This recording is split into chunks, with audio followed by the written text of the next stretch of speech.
কেমন আছেন সবাই? আশা করি ভালো আছেন। আজকের ভিডিওটি সত্যি খুব ইন্টারেস্টিং হবে, তাই শুরু থেকে শেষ পর্যন্ত দেখবেন, লাইক দিতে ভুলবেন না। এই গল্পটা শেষ পর্যন্ত দেখলে অনেক মজা পাবেন। চলুন আর দেরি না করে ভিডিও শুরু করি।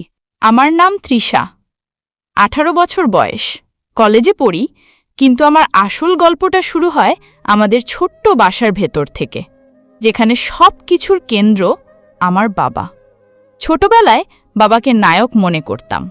তিনি আমাকে কোলে নিয়ে ঘুম পাড়াতেন, মাথায় হাত রেখে গল্প শুনিয়ে দিতেন। অথচ এখন যখন আয়নায় নিজেকে দেখি, তখন মনে হয় আমি আর আগের সেই বাচ্চা নই।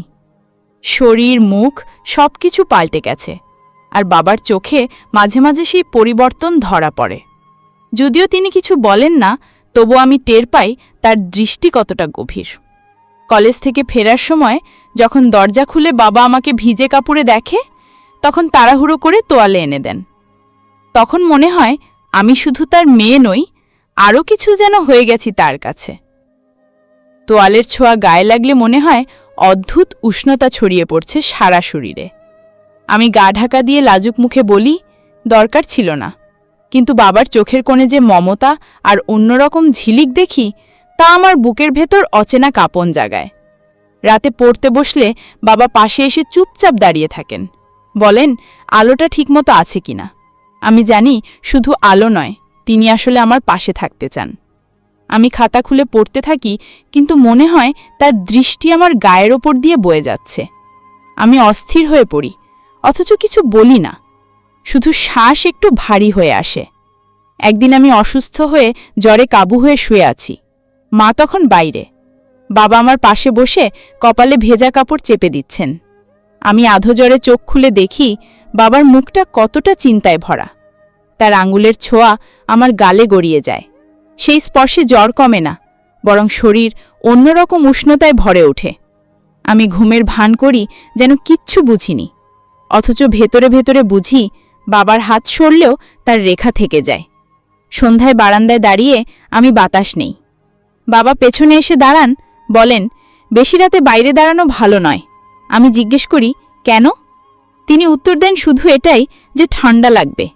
কিন্তু আমি টের পাই তার কণ্ঠে অন্যরকম কম্পন, যেন তিনি আমায় আড়াল করতে চান সবার চোখ থেকে, যেন আমি তার একান্ত। মাঝে মাঝে মনে হয় আমি বাবাকে নিয়ে যা ভাবি তা বলা যাবে না, সমাজ হয়তো মেনে নেবে না, কিন্তু আমার ভেতরের অনুভূতি কে আটকাবে? আমি তার ছায়ায় নিজেকে খুঁজে পাই, তার সান্নিধ্যে বুক ধকধক করে। রাতের নিস্তব্ধতায় যখন তার পদশব্দ শোনা যায়, তখন আমি চুপচাপ শুয়ে থেকেও পুরো শরীর কেঁপে ওঠে। আমি বুঝতে পারি এই টান শুধু বাবার মেয়ে হওয়ার নয়, এর ভেতরে এমন কিছু আছে যেটা আমি উচ্চারণ করতে ভয় পাই। তবুও প্রতিদিন সেই আবেশে আমি ডুবে যাই, নিজেকে আটকাতে পারি না। আর বাবার চোখের ভেতরেও যেন আমি একই রকম কিছু খুঁজে পাই, যেটা আমরা দুজনেই ভাষায় বলি না, কিন্তু নীরবে অনুভব করি। সেই রাতে আমি বিছানায় শুয়েছিলাম, অথচ ঘুম আসছিল না।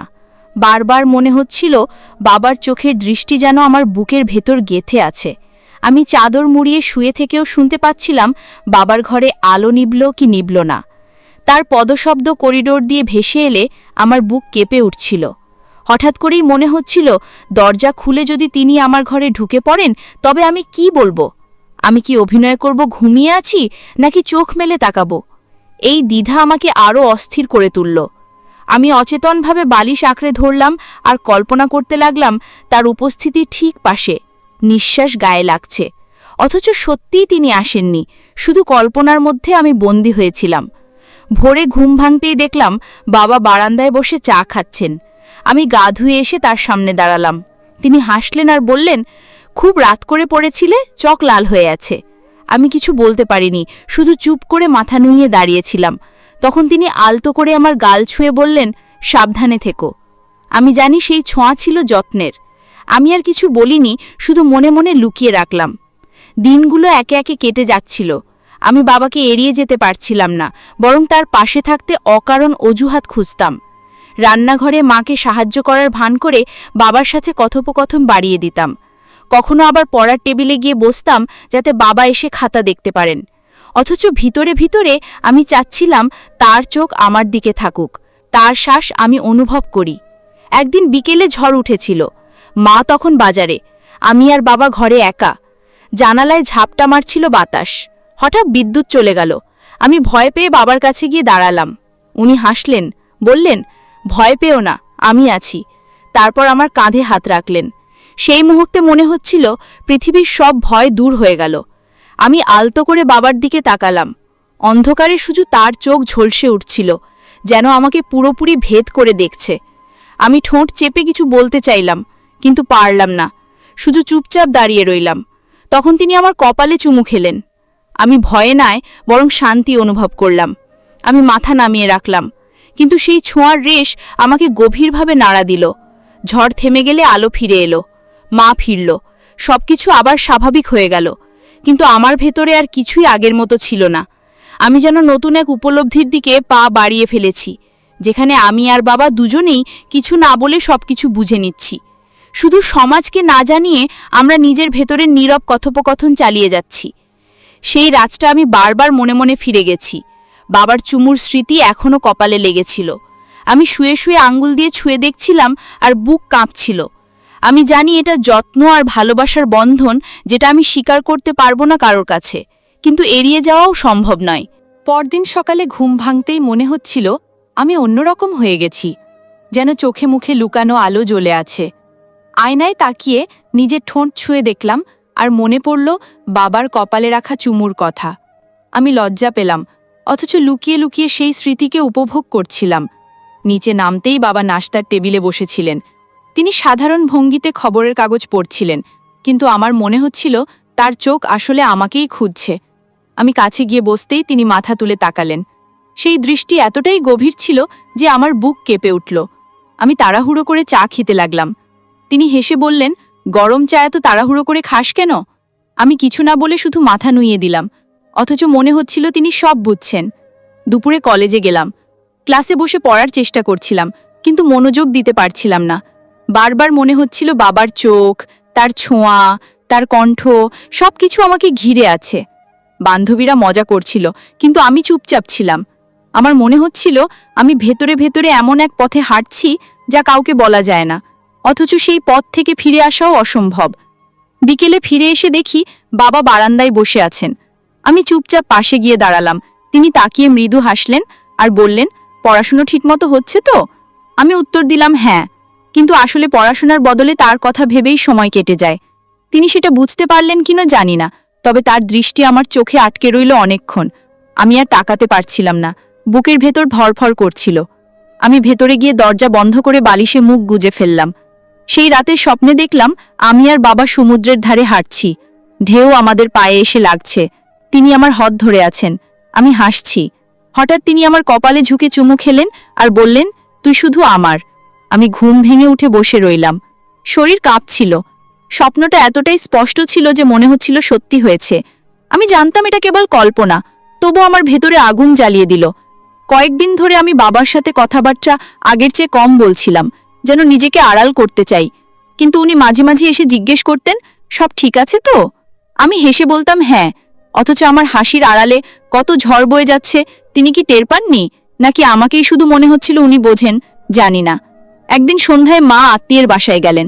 আমি আর বাবা একা ঘরে। টিভি চলছিল, কিন্তু আমি দেখছিলাম না। শুধু বাবার পাশের উপস্থিতি আমাকে অস্থির করে তুলছিল।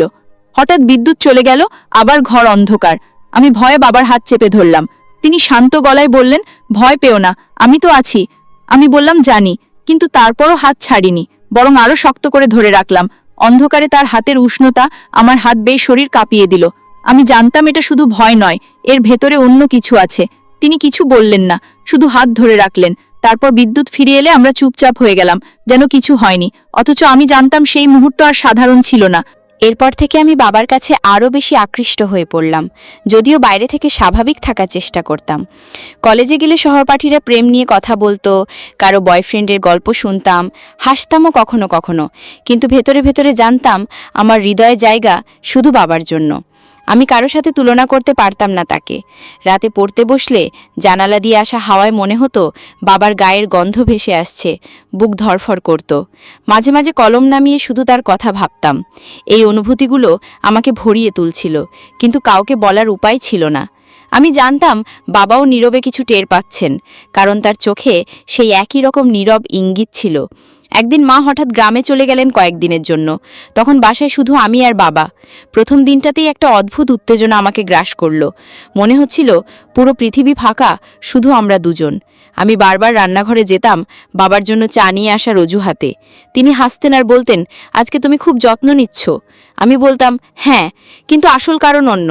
আমি চাইছিলাম বারবার তার চোখে চোখ রাখতে, তার গলায় কণ্ঠ শুনতে। রাতে খাওয়ার পর আমি পড়ার ভান করছিলাম, কিন্তু মনোযোগ ছিল না। বাবা পাশে এসে বসে বললেন, ক্লান্ত লাগছে? আমি না চাইতেই মাথা তার কাঁধে ঠেকিয়ে দিলাম। তিনি কিছু বললেন না, শুধু আমার মাথায় হাত রাখলেন। সেই মুহূর্তে মনে হচ্ছিল আমি পৃথিবীর সবচেয়ে নিরাপদ আশ্রয়ে আছি। অথচ সেই নিরাপত্তার ভেতর অদ্ভুত কাঁপনও ছিল। বুক দোলা দিচ্ছিল, চোখ বন্ধ হয়ে আসছিল, সময় যেন থেমে গিয়েছিল। হঠাৎ করে তিনি বললেন, তুই অনেক বড় হয়ে গেছিস। আমি চমকে তাকালাম।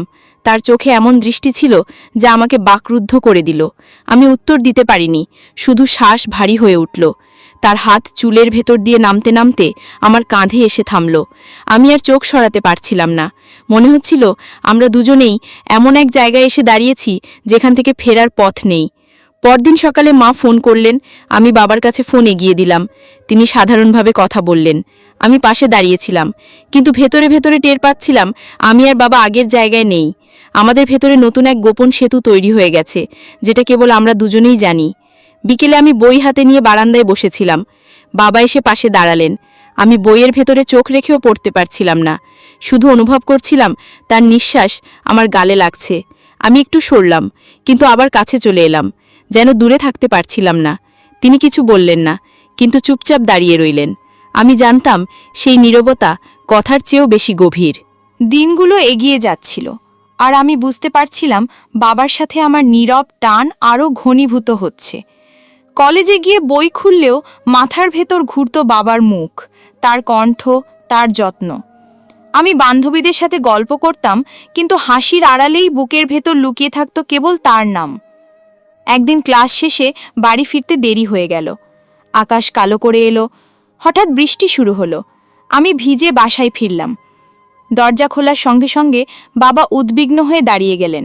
তিনি তাড়াহুড়ো করে তোয়ালে দিলেন। আমি ভিজে গায়ের কাপড় চেপে ধরছিলাম। বাবা বললেন, তাড়াতাড়ি শুকিয়ে নাও, ঠান্ডা লাগবে। আমি চুপচাপ দাঁড়িয়ে তার দিকে তাকিয়ে রইলাম। চোখে এমন কিছু ছিল যা কথায় বলা যায় না।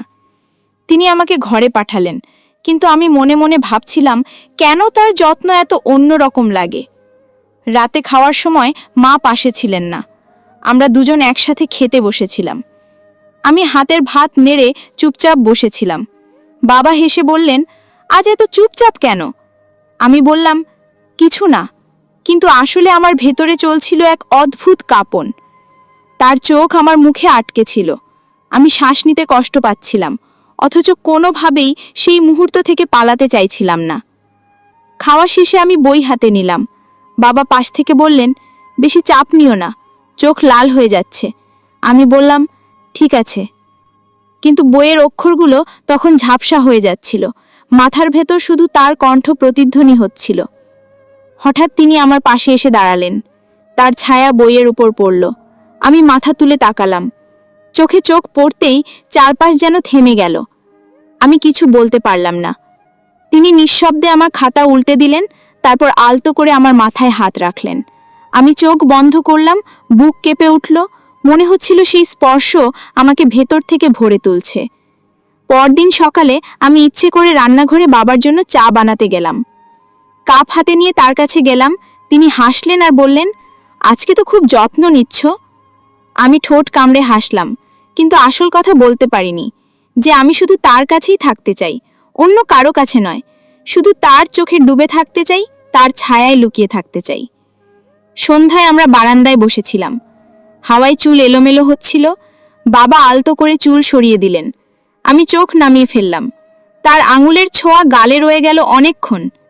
আমি জানতাম এটা শুধুই যত্ন নয়, এর ভেতরে আরও কিছু আছে যা আমরা কেউ উচ্চারণ করছি না, তবু প্রতিটি মুহূর্তে তা আমাদের চারপাশে ছড়িয়ে আছে। শেষ কয়েক সপ্তাহে আমি অনুভব করছিলাম যে আমার এবং বাবার মধ্যে সম্পর্ক বদলে গেছে। প্রতিটি দিনের শুরুতেই তার দিকে তাকানো আর প্রতিটি রাতের শেষের আগে তার কথা ভাবতে ভাবতেই সময় কেটে যাচ্ছে। কলেজ থেকে ফিরে আমি দরজা খোলার সঙ্গে সঙ্গে জানতাম বাবার দৃষ্টি আমার দিকে থাকবে। তিনি হেসে আমাকে স্বাগত জানাবেন, সেই হাসিতে সব ক্লান্তি দূর হয়ে যাবে। আমি জানি এটি শুধু মায়া নয়, এক গভীর অনুভূতি যা আমি ভেতরে ভেতরে স্বীকার করেছি। রাতের অন্ধকারে যখন শুয়ে থাকি তখনও আমি তার কণ্ঠের মৃদু কম্পন, স্নেহের ছায়াকে কল্পনা করি। কখনো স্বপ্নে দেখিও আমি তার হাত ধরে হেঁটে যাচ্ছি আর সমুদ্রের ঢেউ আমাদের পায়ে এসে লাগছে।